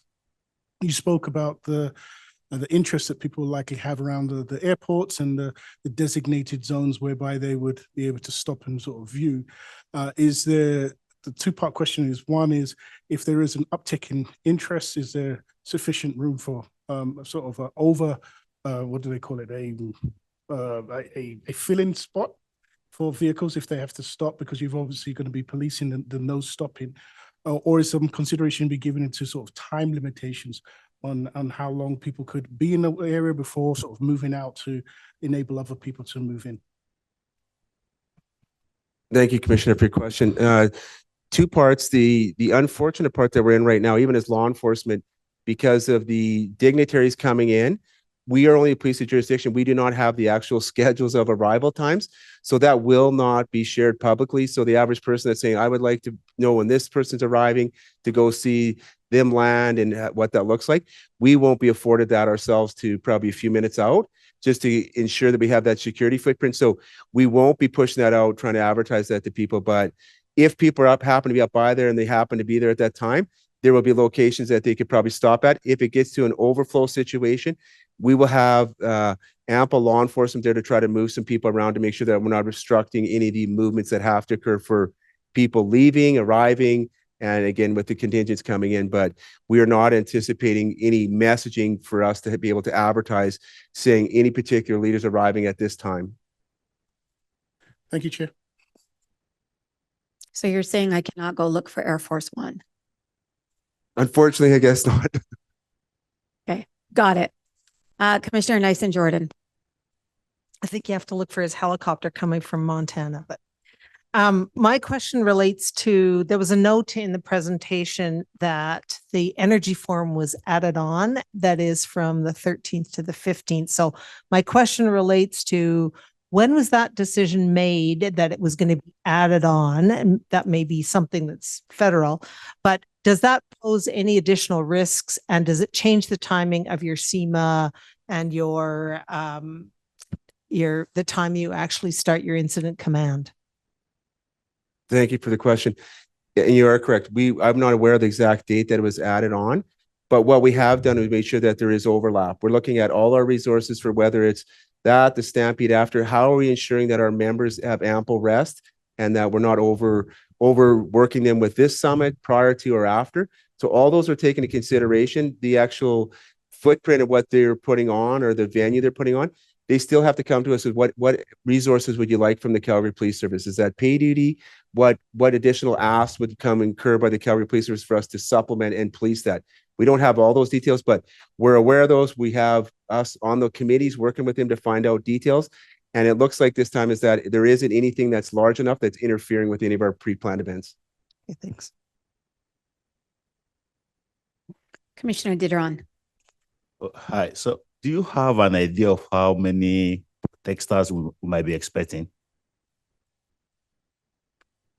Thank you for the question. I do not have an idea of how many are showing up. We are actively involved in messaging. We are, and I appreciate the question because it gives me a chance to highlight the part that we have police liaison teams that are going out and meeting with groups that may want to demonstrate or protest. And we're encouraging that, but we want to have dialogue with them to say, okay, how many are going? How do we support you? How do we facilitate that? So we don't have exact numbers because I don't think they even have them. We know that various groups are asking people to come and attend, but the challenge is, will they attend here? Will they attend outside of Calgary? All we ask is that it's peaceful, lawful, and that we're respectful. Again, we want to be able to ensure that we have ample movement for citizens in Calgary, people that are working, commuting, living in these areas. So we're looking at how do we facilitate that, but we don't disrupt normal business operations in the city. All right. Thank you. Are there any other questions? Okay, thank you very much. Thank you both.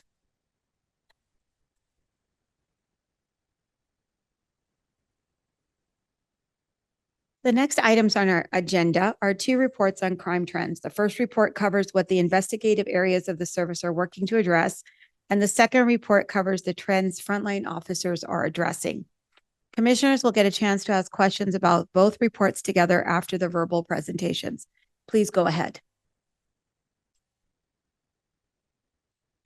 Thank you, Chair, Vice Chair, Commissioners, and members of the community.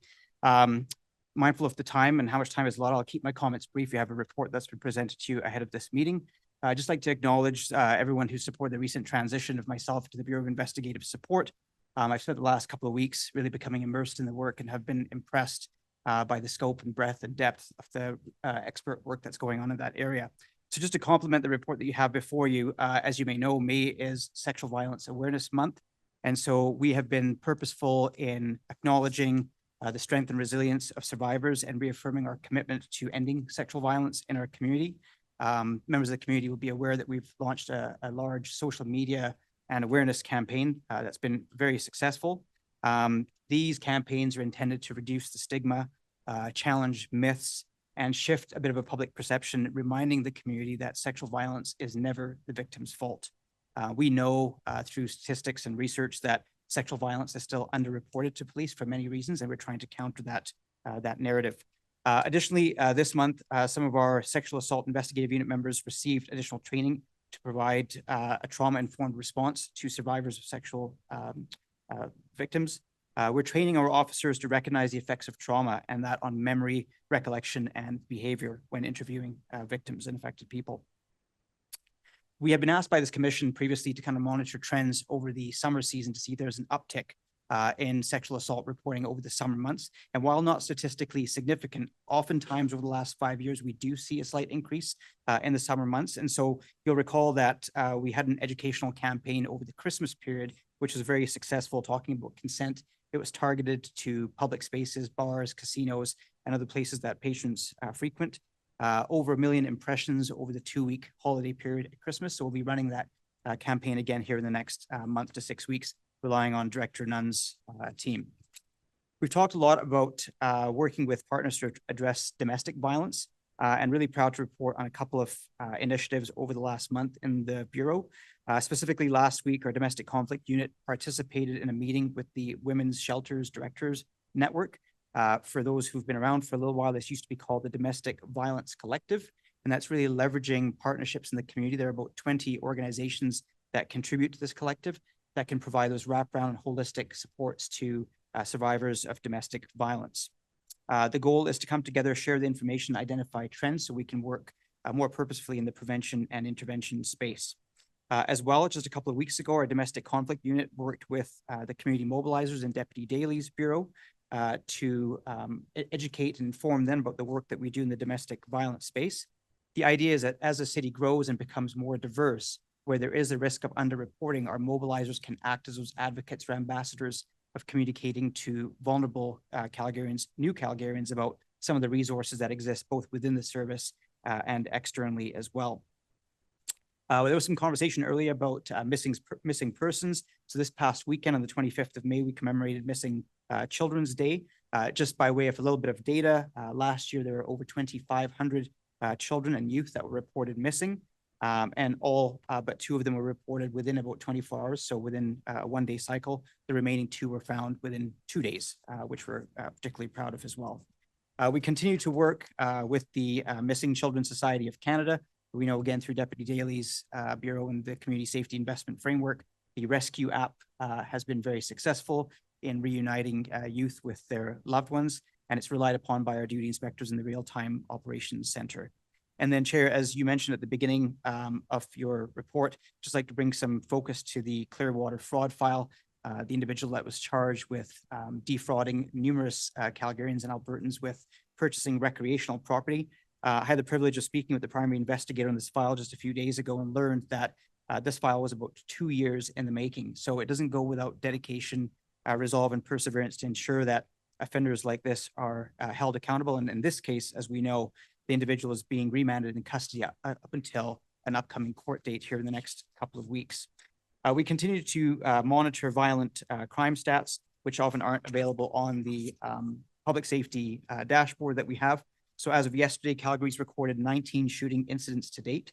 This is about a 39% decrease from this time last year and represents a 55% decrease from a 5-year average of the same time period as well.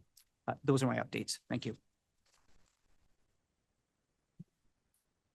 And from the Bureau of Community Policing, in the report, I tried to highlight some of the great work that's gone on within our teams over the last month. So I won't go into all of them. Certainly happy to answer any questions. But one of the things I did notice last week was the City of Calgary released its spring survey results, and it said that 75% of Calgarians felt that the city is safe, and that's up 2 years ago, is about 69%. So we still have lots of work to do, and certainly aware of that.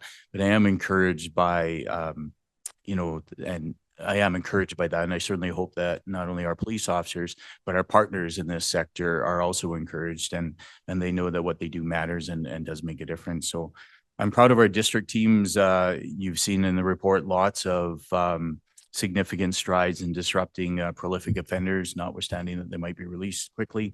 And that includes arrests related to violence, property crimes, commercial break-and enters, and retail thefts, which spanned, or those offenders spanned, they were victimizing people not just in Calgary, but outside in RCMP jurisdiction. They led to numerous arrests, lots of drug and firearm seizures. So super happy to get those dangerous items off the street.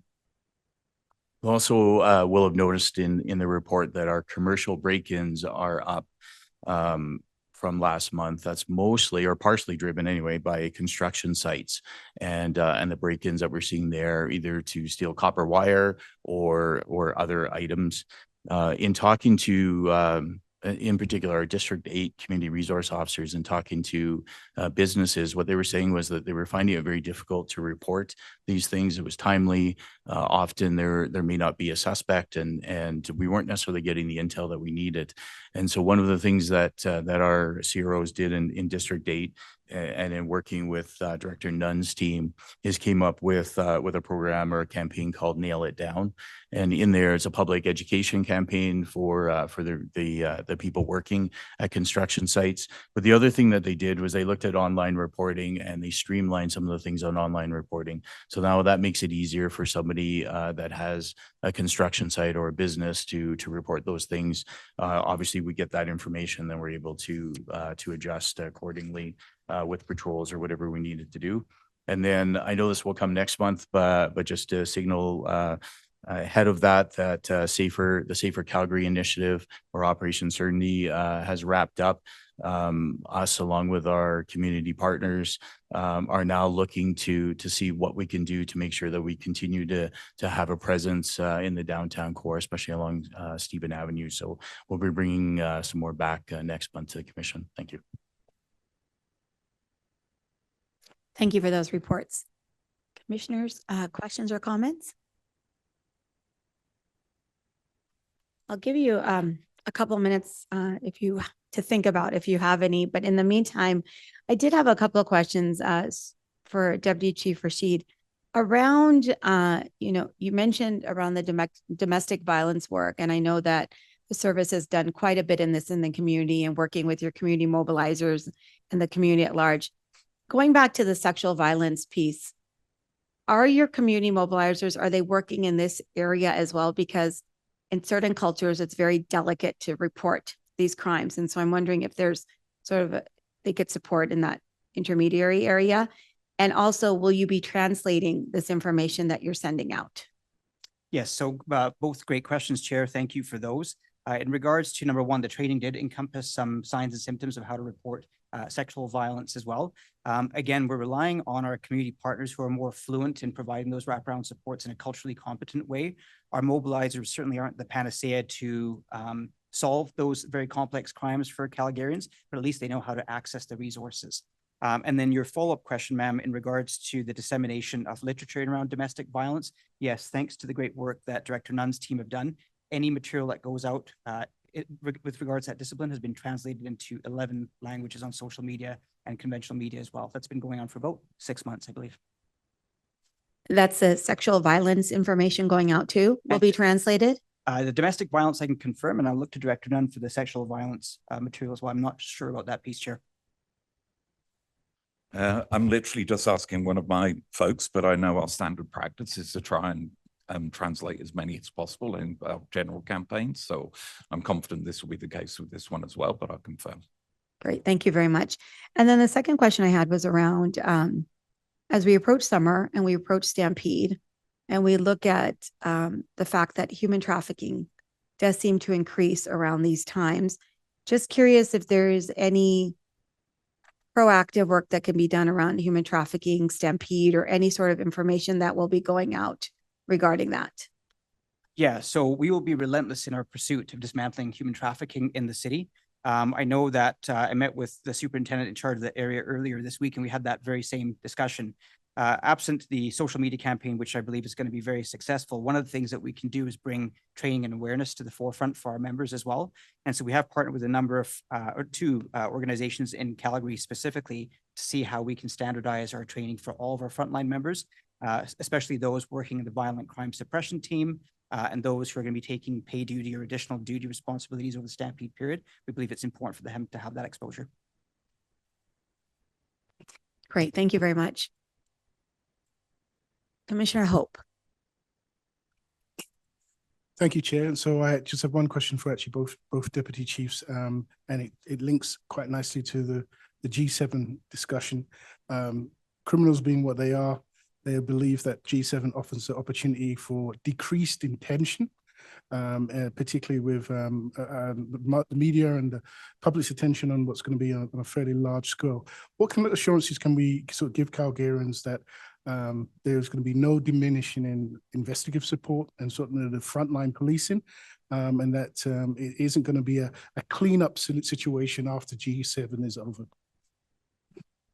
Thanks for the question. I would say this, if there's any criminals that are listening right now, I would say this, that this is not the place you want to be. There will be more police officers in this city than any other time. We've brought in, not only do we have the RCMP plus lots of other agencies in here in this city, but on top of that, we've also, as you heard, have mutual partners from Vancouver, Winnipeg, and Edmonton here. So we've got lots of police officers, and if people are going to commit crime, we're there for them.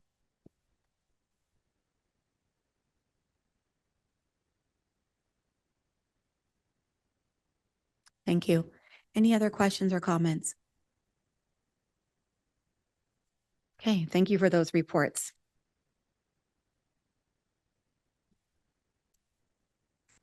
Next on our agenda, oh, actually, I need to.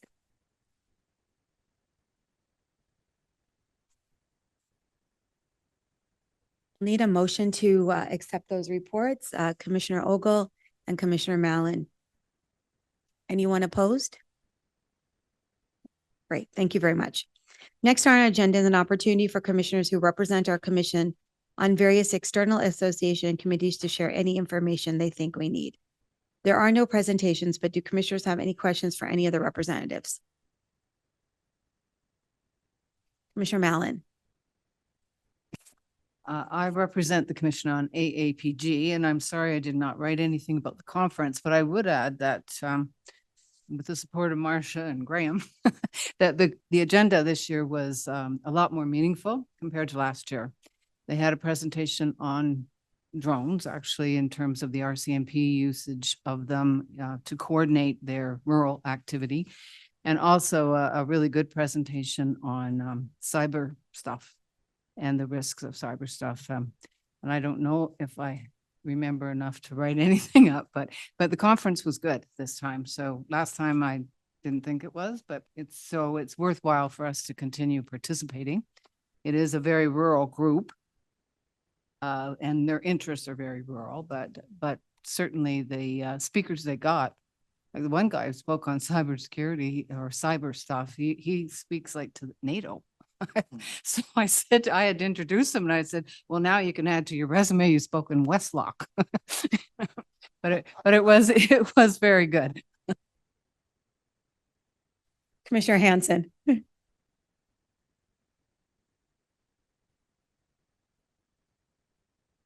don't ever know how to work it. All I can say about it is that, yeah, the drone presentation was extremely good, and to show exactly where these drones can go and what they can do. I mean, picking a guy up through a drive-through was just, and then another guy in the forest. But when Sue was talking about the cyber, it scared the crap out of me, because what we have out there, and to think that we think we're up to date, I don't think we are. We've got a lot to do. And so that, I mean, it was really good to attend that. It really opened up my eyes. And I was just going to say about the human trafficking, the part that I was wondering about, is there any statistics on any arrests here in the city? Commissioner, thanks for the question. Again, it's week 2 for me, so I'm not fully up to speed on the number of arrests, but I can tell you that our alert teams, the integrated enforcement teams, have noted an increase of reporting from 3 to 11 over the last 2 months. So the number of reporting is going up. I don't have the data on the actual arrests. I'm not sure if any of my peers do. Having had that area at some point, one of the other things for consideration is that, again, some of the predators will travel, and so they'll travel amongst, and so there's lots of great collaboration between the cities and human trafficking areas. And so one of the things that we may see is you may see a charge in another city, but it also relates to ours. So I just throw that in there for consideration. Yeah, I was going to make a comment. I saw that there was a charge in Ontario, but the person had also been in Calgary. So they are spreading themselves across the country. I'll just do a quick plug. The Canadian Association of Police Governance Conference is happening in August in Victoria. The program is so good that it's actually almost full. So if there is anyone that would still like to attend, there are a few spots open. So you need to register as soon as possible. And especially for the whale tour, it's filling up. So please. Any other reports? Okay. This is the end of the presentations and reports for today. We will normally at this point invite public guests who are registered to speak to do so. However, no one has registered to speak this month. I would like to thank everyone that took time to send us written submissions prior to this meeting, though. They have been provided to everyone on commission as part of the meeting materials, and we appreciate you taking the time to write and share your thoughts. We will now adjourn the public portion of this month's commission meeting. Thank you to everyone coming, and I hope you have a great evening. Chief McClellan and I will move to the podium shortly, where we'll be able to answer questions from the media.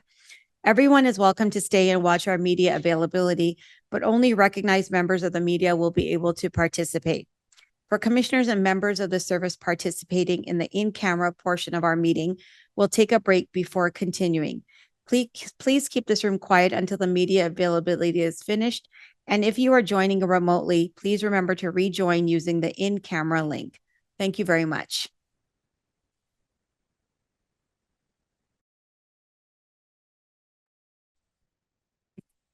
Thanks, Executive Decker. I've just got a couple things to say first, if you don't mind. You bet. Yeah, go ahead. Yeah, so this is really my first opportunity to be here. So good afternoon, everyone, and thank you for joining us both in person and online. Since stepping into this role, I haven't had many chances to connect directly with the media, but I want you to know how much I value the strong relationships many of us have built over the years.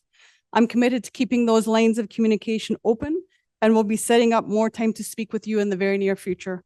It's been a whirlwind of three weeks since I took this position, but I've had amazing support from the commission and my leadership team. I've always known this, but it has been reinforced these past few weeks. We have incredible people working in the Calgary Police Service. Regardless of their role, they all have the same desire to give back to the community and improve public safety for Calgarians. With the passion and commitment they have, I am incredibly excited about leading this organization. Right now, we're prioritizing a few key areas, finalizing preparations for major upcoming events like the G7, the Rotary Convention, and of course, the Stampede. Optimizing frontline capacity, making sure our members are supported so that they can continue to serve the community safely and effectively. And of course, improving both traffic and public safety, including addressing social disorder that's impacting how people feel about safety in our city. As we move forward, my focus is on building a resilient, responsive, and trusted police service, one that supports our members and earns the confidence of every Calgarian. We have important work ahead, and I'm confident in our ability to meet the moment together. Thank you, and I'm happy to take your questions with the Chair Siddiqui. Perfect. Thanks, Chief McClellan. So we have Karina Zapta from CBC first in the queue. Karina, you should be able to speak now. Hi there. Thanks for taking my questions. They're both related to the use of force reports, likely for Chief McClellan, but feel free to step in if needed, Chair Steeke. My first question is, I mean, the numbers in the use of force report are fairly positive, but like it was kind of suggested during the meeting, there were very high profile use of force cases last year, including the death of John Wells and the University of Calgary protest. So can you comment on that and maybe explain the gap between kind of the severity of those cases, especially when it comes to John Wells, and the decrease in numbers that we're seeing? Yeah, thanks very much for your question. So as you heard, these reports and information is information that we've been able to collect over the last couple of years. And although they are specific to some communities, and I don't want to speak about any specific case, I will tell you that we are working with these communities. You would have heard earlier this evening that we've got looking at diversion initiatives. We have support services in place. And we're also working very hard to build relationships with all of those communities, particularly the two that you heard about tonight. And you would have heard things like our Indigenous relations teams, our mobilizers, and all of the other folks in our advisory boards that are working hard to engage. We're listening. This is a report that's got some really good information. And as you also heard, it's for us to reflect and ask the why, the how come, the what, and how can we train better? How can we be better? How can we change our policies? And what kind of additional engagement that we need to have to ensure that everyone is kept safe. Perfect, thank you. And just one quick follow-up. It was mentioned about the new officer safety and tactics training researcher position. Can you just tell us a little bit more about the work that they're doing and when this position was added? I'm going to have to ask a friend for that one. Inspector Murtaugh, are you still online? Oh.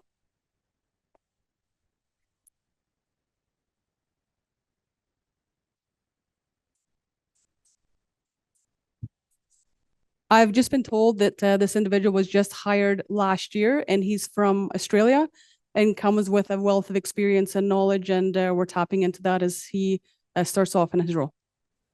Are you able to give a sense of when last year? Sorry, what was that? Are you able to give a sense of when last year? We do not know the date of his hire, but we can get back to you on that. Okay, thank you. You're welcome. Okay, next we'll go to Arian Toombs and Tim Branch from CBC or CTV. I also know you would like to ask a question, so we'll get you in the queue. Thanks for taking my question. This is a question for both the chief and the chair. Last week was the 5-year anniversary of the murder of George Floyd. Obviously, that led to massive protests here in Calgary as well as internationally. How does the commission and the service feel about the changes being made, and have they addressed some of the concerns that protesters had at the time?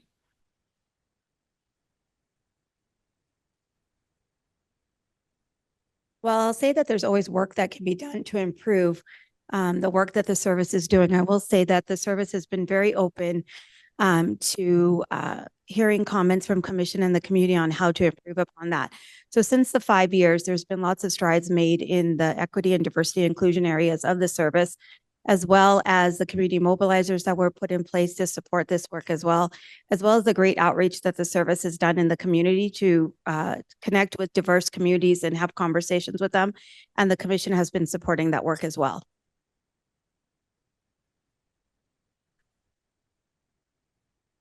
Do you have a follow-up question, Aaron? Yeah, I do have a follow-up question on the G7, actually. Given the fact that the G7 protest sites are going to be near some infrastructure like Calgary Municipal Plaza, at Enoch Park, next to where the Tesla superchargers are, is there any particular extra steps being taken to protect those infrastructures, especially something like the Tesla superchargers, which obviously have been targeted protests elsewhere? Yeah, thanks very much for your question. And so, yes, those risks have been identified in and around all of those areas, as well as additional areas.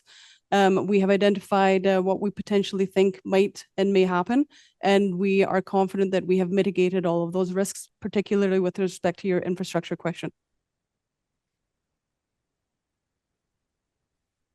Go ahead, Aaron.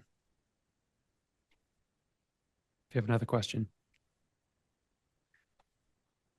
Yeah, really, it's about the G7 again. with the live streaming that's going on with the G7, is there a concern that we'll have threat actors use that live streaming as an excuse to cause any kind of violence or any kind of unacceptable social behavior, given the fact that it will be live directly to the G7 conference itself? Thanks again for that question. And I'll maybe just look to the experts here in a second. But what I will tell you is that we continue to have subject matter experts engaged in all of those activities. We continue to gather intelligence. We're plugged into many partners, and we're confident that we know what's coming in, and we know how to address it, and we know how to mitigate it. Okay, we'll go to Tim Brutch from CTV. Tim, you should be able to ask your question now. My call. I guess just on that G7, can you just kind of say, I know it's hard to give a specific number, but can you maybe give a portion of the force or any sort of stat you have about how much of the CPS is actually going to be dedicated to G7 adjacent policing, I guess, over the 3 days, and how much will kind of be focused on just, general day-to-day things? I know people are curious about the questions and the numbers and the resources and the capacity. Honestly, it changes day to day. And so what we have committed to doing is when this is over, to be very transparent on what all of those numbers are, to answer any of those questions. I think it just would be inappropriate and not timely to give that information now. But we do understand that people are anxious and want to have those questions answered. And trust me and be assured that we will give those in due time. And as we said, when this event is over, we will be committed to giving all of those numbers. Great, thanks. And then my follow-up just on a different question. We tried to see if there was a severance package or not given to the former chief Neufeld. And we're told that was, classified information, essentially. Just wondering, isn't there any sort of, I guess, acknowledgement that the public should have this information about a severance package if there was one? Don't you think that's something that taxpayers should know? Well, I certainly understand the interest in the recent personnel changes at the CPS. I'm not able to provide any details as these are confidential matters. What I can say is that there was no allegations of misconduct involved in the decisions to resign and retire. Okay, so on the severance piece, though, I'd love an answer there as well. Why shouldn't the public get to know something like that? Again, just to reiterate what I said before, these are personnel changes and these are private matters, and we're not able to comment on anything regarding that. All right. Yeah, I was looking for more of an answer. I understand it's confidential. I'm just looking for, beyond it being confidential, is there a specific reason that maybe the public shouldn't know? And is there maybe any plans in the future if something like this were to happen again to again let the public be aware of where their taxpayer dollars are going, where this massive police budget is going, if parts of it are being allocated for severance?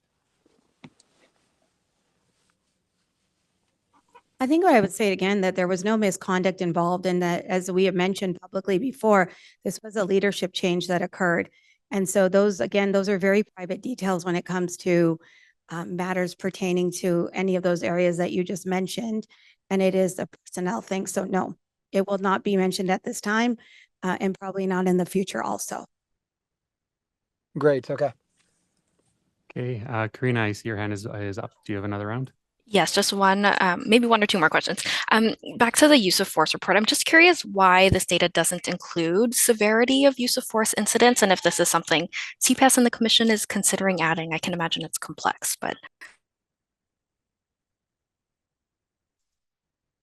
We're thinking about that one.